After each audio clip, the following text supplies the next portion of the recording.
túbọ̀lé a ó máa ìṣirò. Gbogbo ayé ló ṣẹ̀ tí wọ́n sì kùnà ògo rẹ̀. Ẹlẹ́ṣẹ̀ orúkọ Jésù yóò gbà wá là.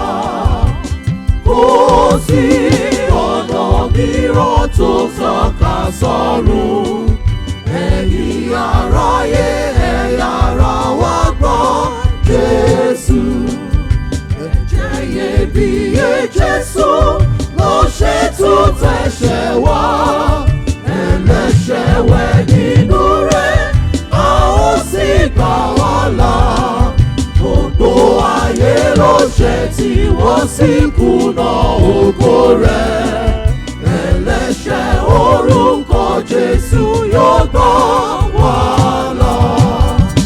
Kò sí ọ̀nà mìíràn tó tọ́ka sọ́run. Ẹ̀yin aráyé ẹ yára wá gbọ́ Jésù. Gbogbo wa ni yóò dúró níwájú Olúwa. Àtèwe àti àgbà la ó sì rojọ́ wa. Gbogbo ayé ló ṣẹ̀ tí wọ́n sì kùnà ògo rẹ̀. Ẹlẹ́ṣẹ̀ orúkọ Jésù yóò gbà wá là. Kò sí ọ̀nà mìíràn tó tọ́ka sọ́run. Ẹ̀yin aráyé ẹ yára wá gbọ́ Jésù.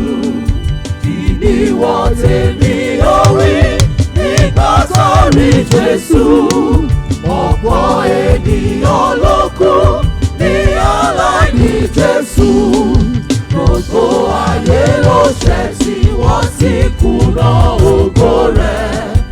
Ẹlẹ́ṣẹ̀ orúkọ Jésù yóò gbà